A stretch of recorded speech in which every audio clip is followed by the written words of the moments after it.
For today's video, gumawa tayo ng puto at ating ipamigay. Let's go! Yan ang mga bata na ating mga nabigyan.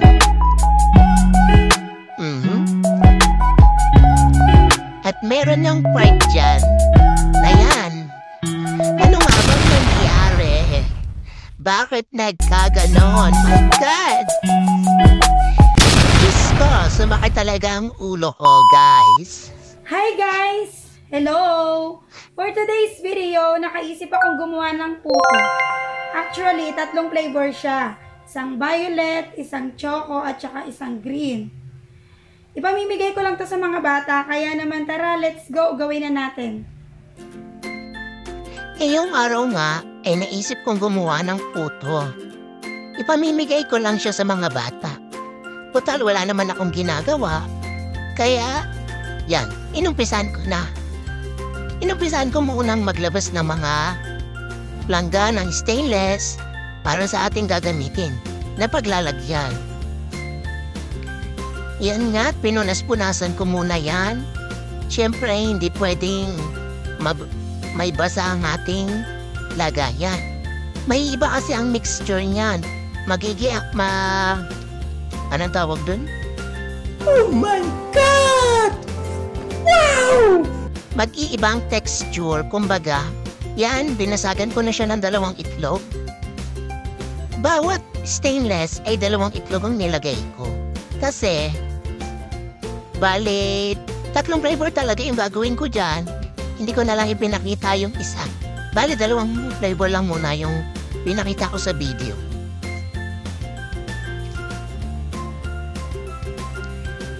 Isinunod ko na nga palang ilagay dyan ng tig 2 cups ng sugar na kulay brown. Okay lang na brown kasi nga, lalagyan naman natin ng food color yan maya-maya.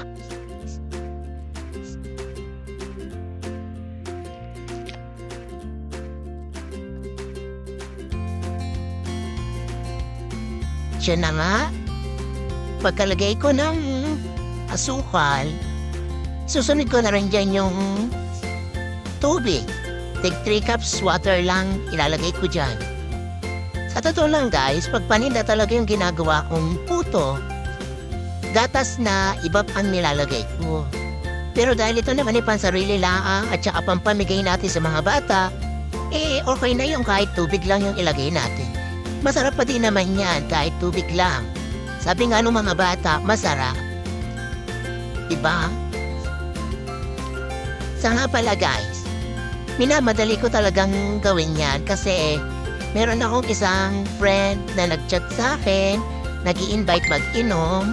Ayun, for the go naman ng person. Kaya yan, dali-dali ko na talagang ginawa agad yan para naman meron akong ma-i-vlog. Diba? Pagkatapos ko ang ilagay dyan yung tubig, hinalo-halo ko muna yan. Shinor ko na talagang matutunaw na yung asukal. At magmimix na yan. Nilagyan ko na rin yan ng tig 1 teaspoon ng asin. Di ko na siya ginamitan ng teaspoon kasi kinamay ko na. Malinis naman po yung kamay ko. Hindi naman po madumi yan.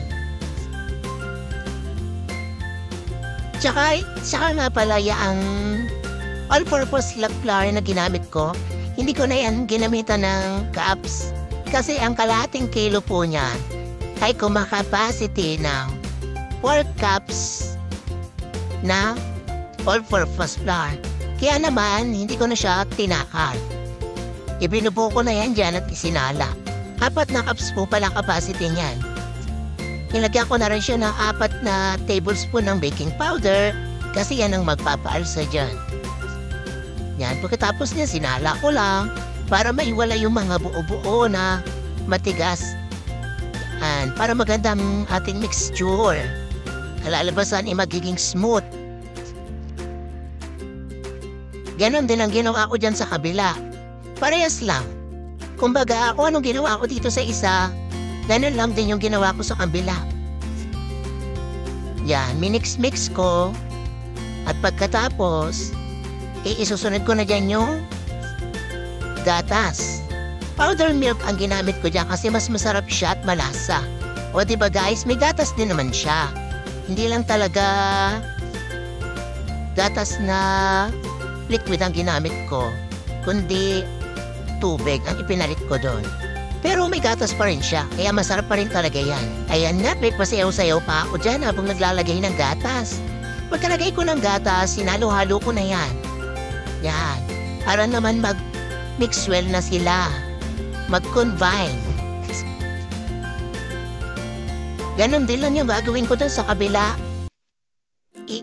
I-strain ko, tapos lalagyan ng baking powder.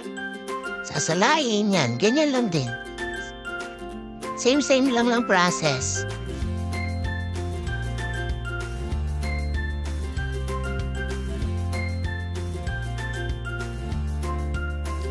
After nga yan, isusunod ko na rin dyan yung gatas. Ganun lang din ulit, inulit ko lang. Sa unang process, inulit ko lang dyan. Sa nga pala, medyo nag-ayos ako na sarili ko dyan ngayon kasi nakakaya naman doon sa una kong vlog. Ang baluga ko, paninokla yata, wala pa ako doon. Kaya naman inayos ko ngayon yung sarili ko para maganda naman ang magiging tingin nyo sa akin ngayon. Paano masabi? Yan, mix-mix lang. Kasi para mawala yung mga buo-buo niyan.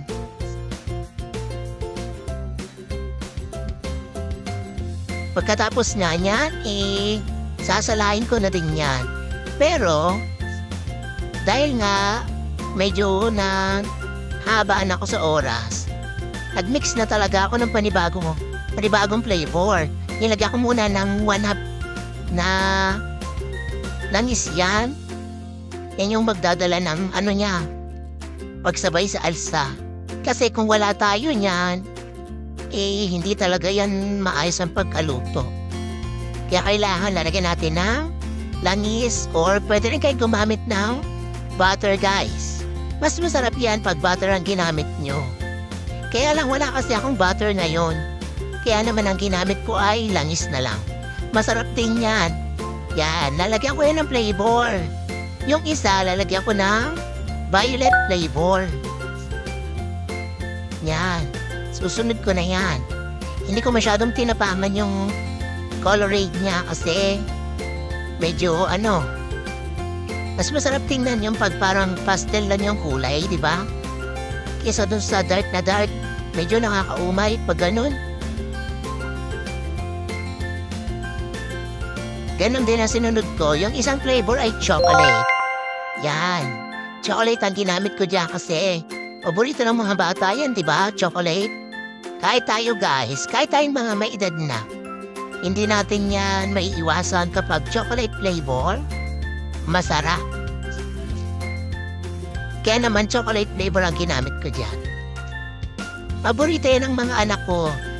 Ang itatapis ko pa nga dyan talagang literal na chocolate. Diba? Nakakita na ba kayo nun guys? Puto na ang pinantoppings ay chocolate. Chocolate cookies. Yan, okay na. Sasalain ko naman yan. Kasi para ma-sure natin na wala na talagang buo-buo. At maganda yung pagkakaalsa niya pag niluto natin yan. Yan, sinala ko lang, nilipat ko lang sa lagayan. Pagkasala, okay na yon. Pak na yan.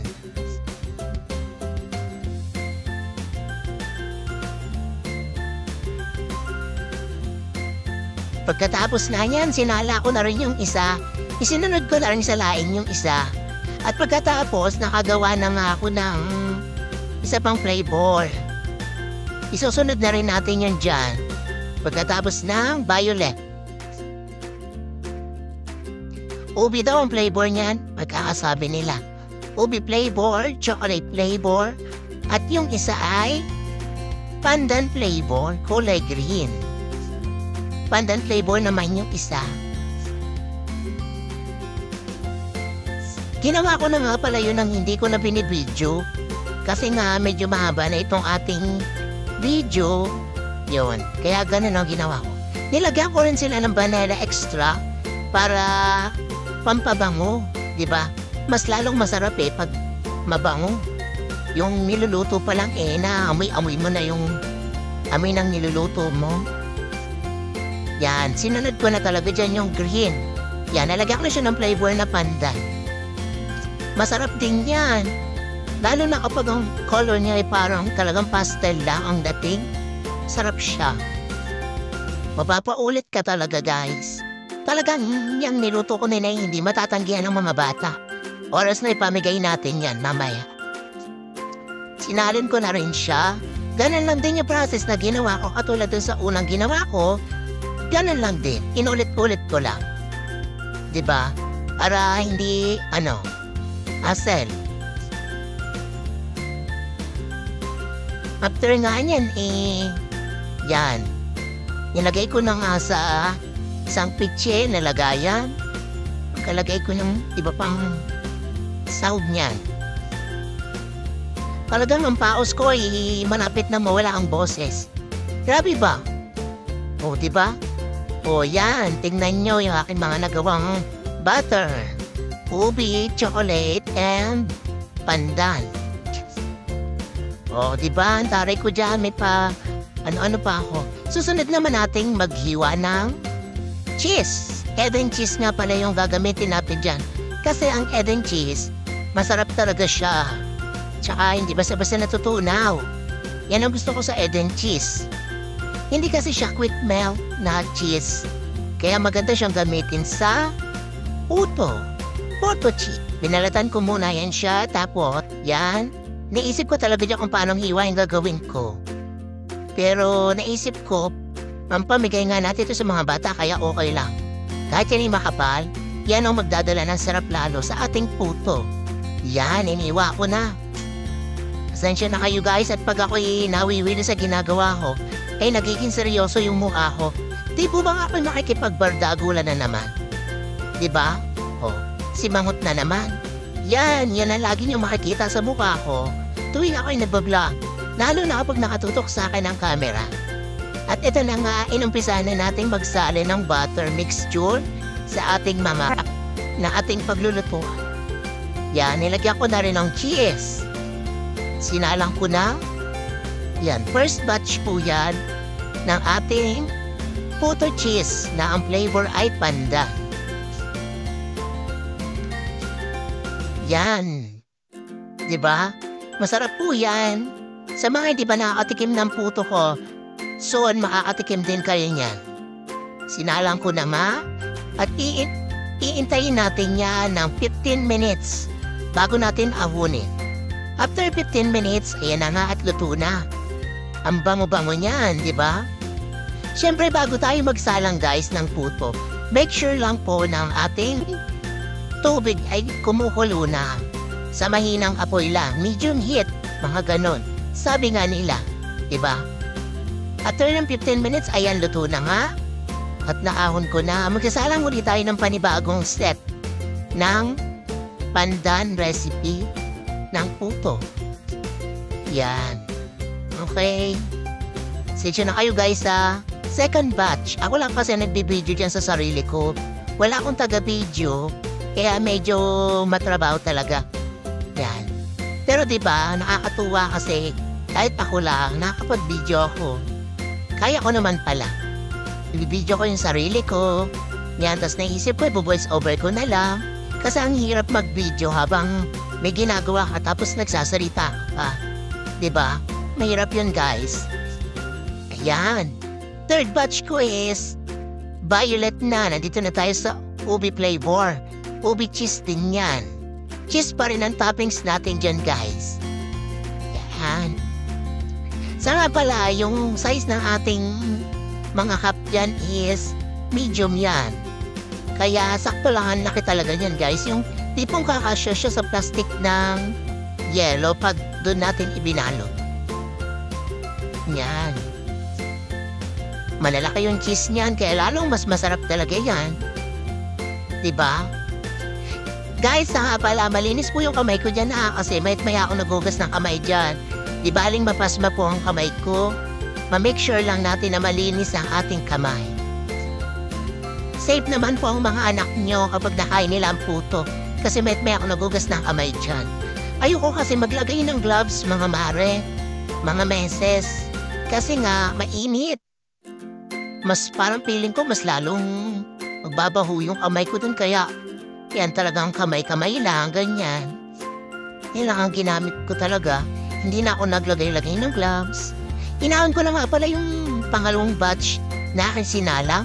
15 minutes na nga pala ang lumipas dun guys.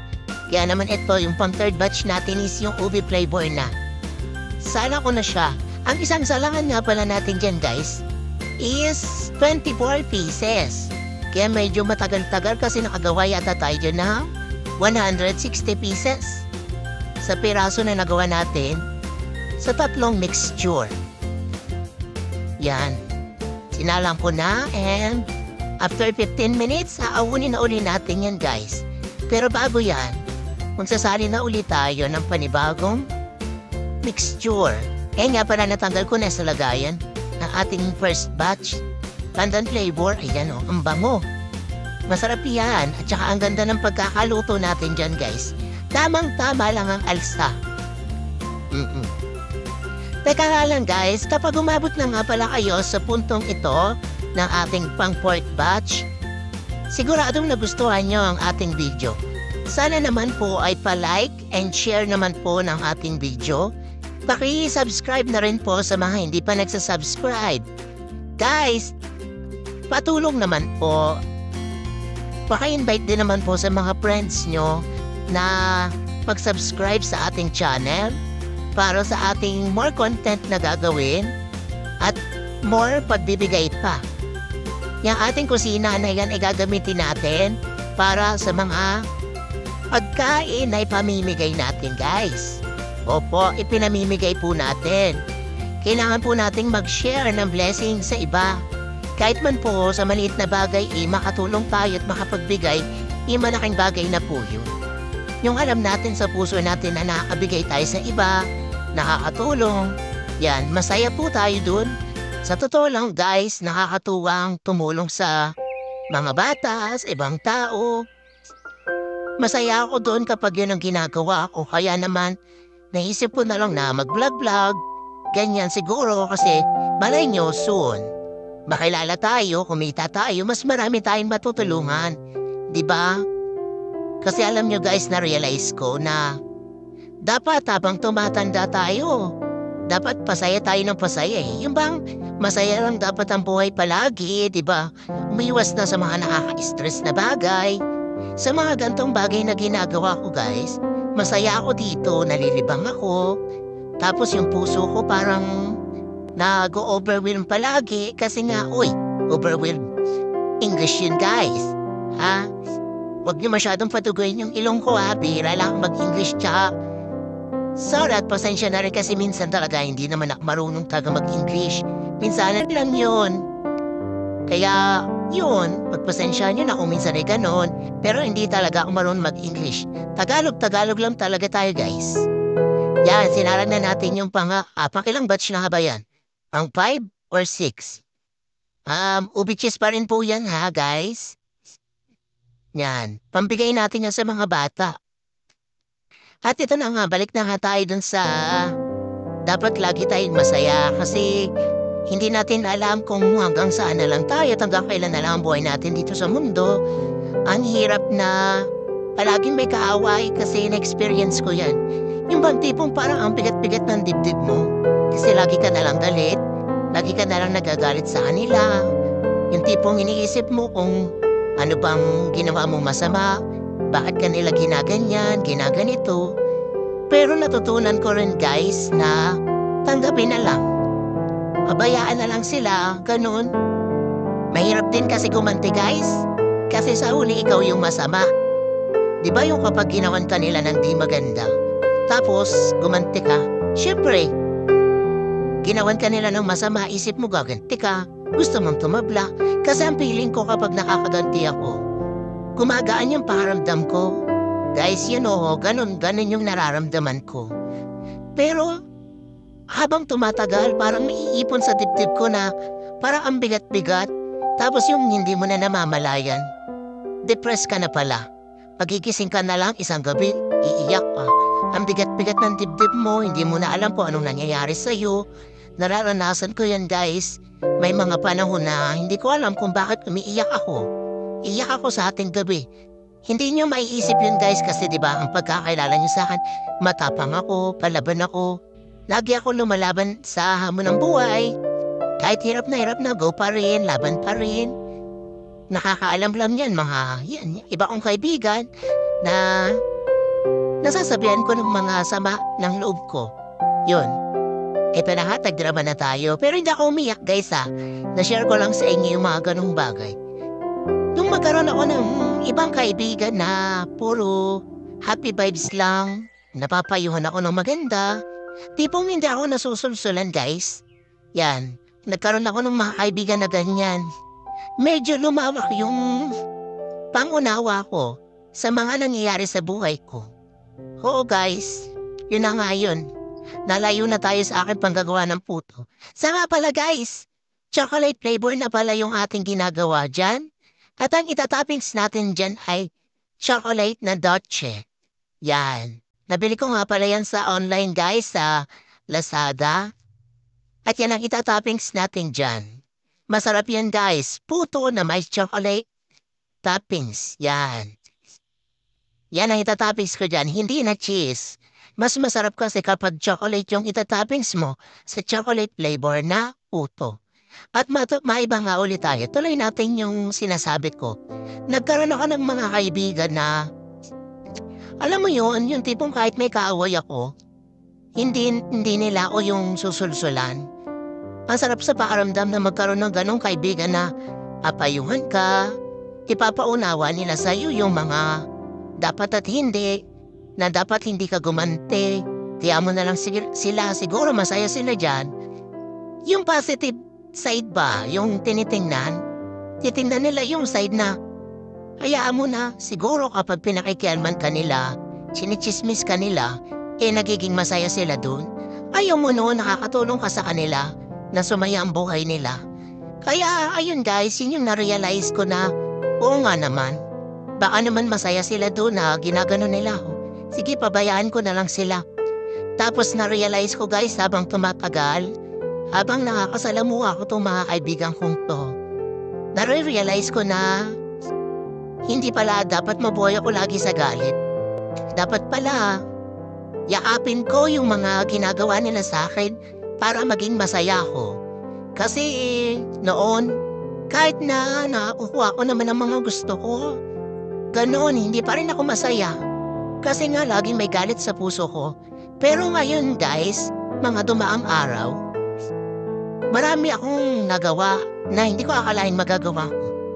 Yung bang mga dati kong kaaway naging okay na kami. Nagkahingian ng tawad, nagkahingian ng pasensya, nagkahingian ng...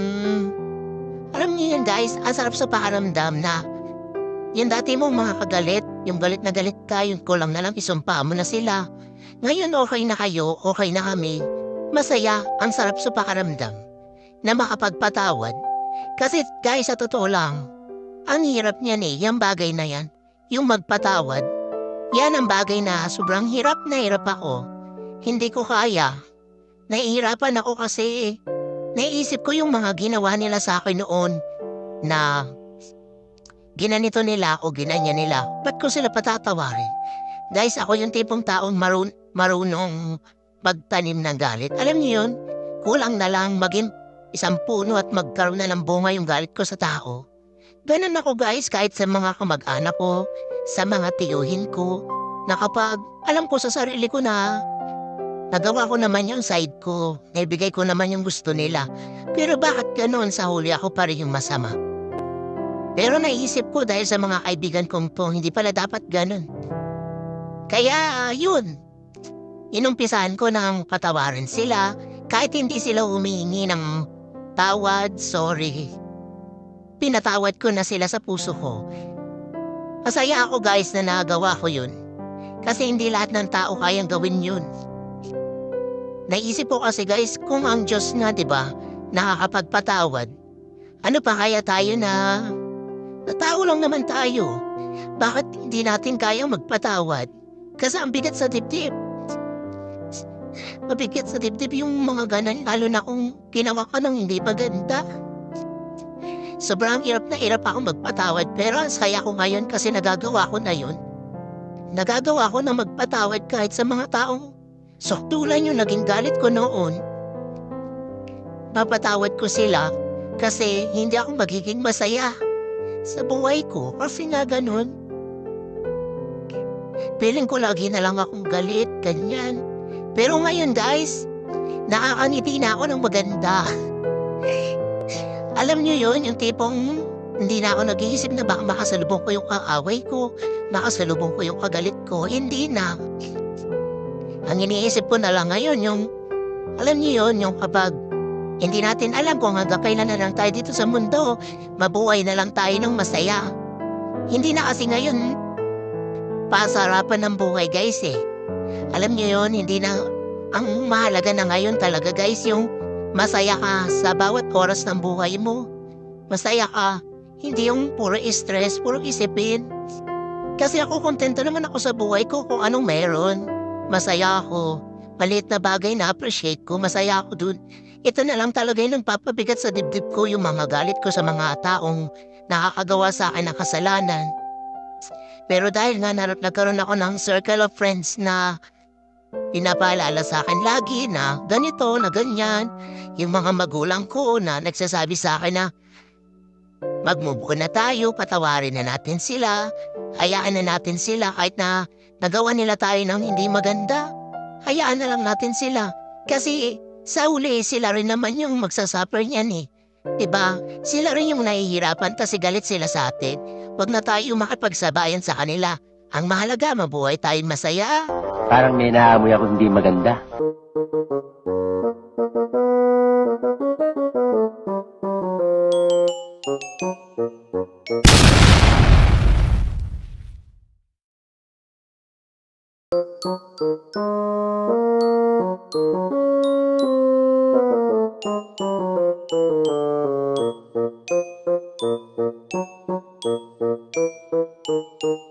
They ask you how you are, you just have to say that you're fine when you're not really fine, but you just can't get into Nilagyan ko siya ng chocolate sa ibabaw na toppings.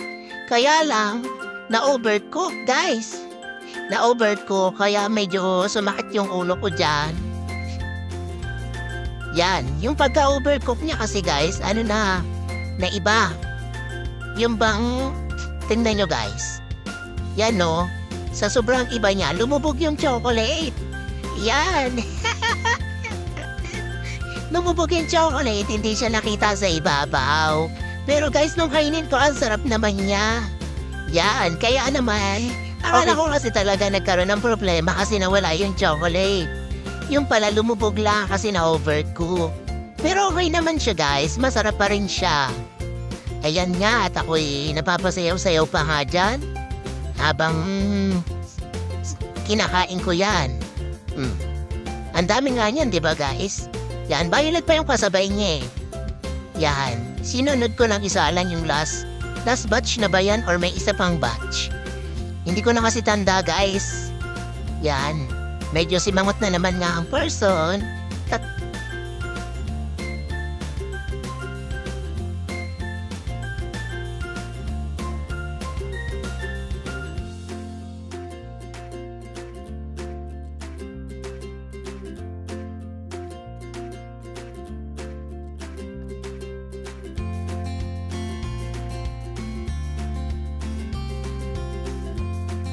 2,000 years later.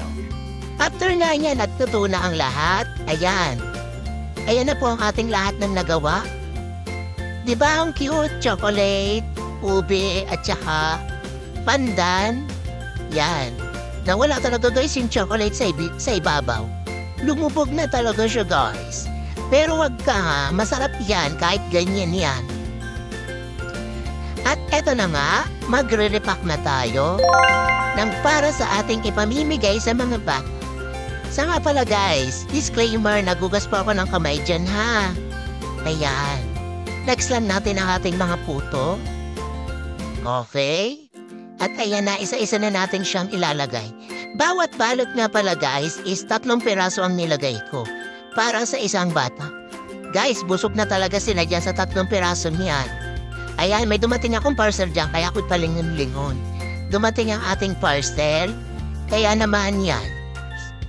Okay? 3 piraso, tigi isang color ang nilagay natin. Bawat isa. A few moments later. At natapos ko na rin ang pagbabalot. Yan. Nakabalot tayo ng 32 pieces na puto. So, ibig sabihin guys, 32 na bata ang ating mabibigyan ng ating putong niluto. Yan. Napakasaya ko dyan kahit nakasimangot ako dyan guys. Kasi nga, yan, ang dami kong mabibigyan bata ko. 32 pieces at gumawa din ako ng pambigay at pandala kay mama. Yan, dala natin sila. Siyempre, kailangan matikman nila yung luto natin.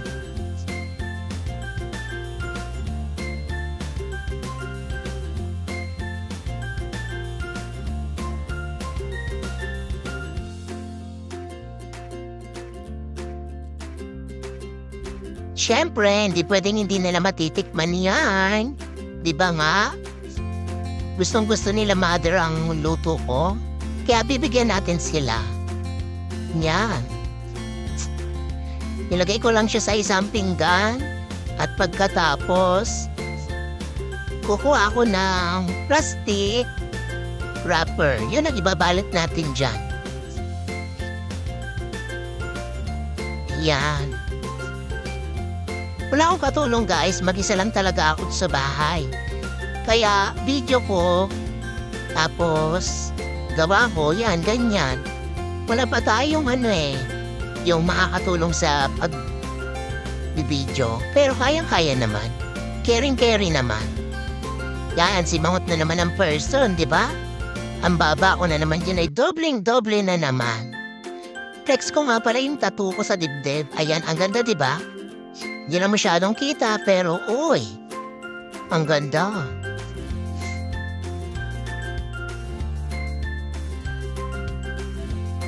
Hindi pa nga ako nakontento dyan, dinoblehan ko pa kasi may konting siwang yan eh. Yan, may konting siwang. Kaya, lalagyan ulit natin para walang singaw. O, diba? Ganyan lang. Yan. Nabalot na natin. Hindi talaga ako ganun kagaling magbalot. Kaya pagpasensyahan nyo na kung yung balot ko dyan eh. Ayan, ang gulo-gulo. Hindi maintindihan.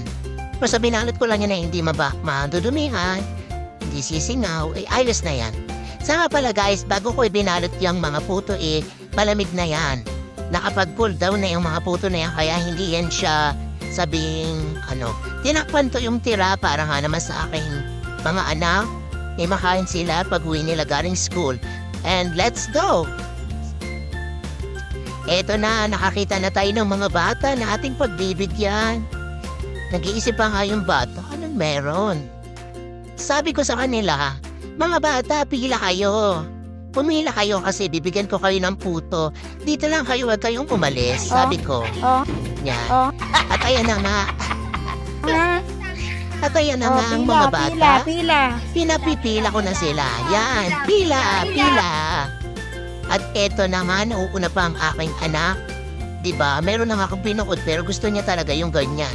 Siguro nag-i-enjoy siyang kainin yung kasabay yung mga bata na nabigyan ng ating mga puto. Shoutout nga pala sa mga magulang ng mga batang ito. Pasensya na po kayo, nakasama sila sa aking vlog. Pero ito naman po ay walang masamang intensyon. Ito po ay ating sinama lamang sa ating vlog kasi nga nagluto tayo ng puto para ipamigay sa kanila. Kita niyo ba yung mga ngiti ng mga bata niyan? Hindi matatawaran ang saya nila na mabigyan sila ng libreng merienda. Guys, malinis naman po yan at talagang kita niyo naman, di ba? Ang saya nila kasi, ayan o, may pa-libreng merienda kanilang Ate Bella. Tuntuwa yan sila kasi, wow, puto, masarap yan sabi ko. Mga bata, ayan, kainin niyo yan, masarap yan. Bagong luto. Ayan si Andoy, ang batang makulit. At ito pa ang kanyang kapatid na nahihiya pang pumila. Ayan. At itong isa kong anak hindi pa nakontento hihingi pa nga ulit.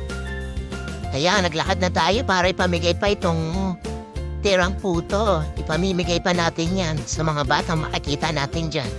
Sa nga pala guys, nandito kami sa Purok Bagong Silak. Diyan ako unang namigay ng mga puto. Ayan, tinawag ko sila. Ayan, o diba? Ang saya nila. Nagte-thank you talaga sila dyan sa akin guys. Tsaka ayan, sabi nila thank you po. You're welcome, kamo, sabi ko. As nakasalubong ko itong dalawang estudyante, ayaw pa nga nilang tanggapin kasi isip nila, ano yan? Sabi ko, puto to, pang merienda, libre lang. Sabi nila, thank you po. Yan, ang saya. Ang sarap sa pakaramdam na nakakabigay ka kahit sa maliit na bagay lang. Yan, binigyan ko din siya. Gulat pa nga siya kasi sabi ko, "Ne, gusto mong puto?" Sabi niya, sige po. Tapos may dalawang bata kasama yung nanay nila. Sabi ko, ate, bigyan ko ng puto yung mga anak mo. Sabi niya, wow, thank you. Sabi ko, ako nagluto niyan. Tapos dito may nagsisimpe. Tinanong ko siya kung gusto niya. Sabi niya, sige.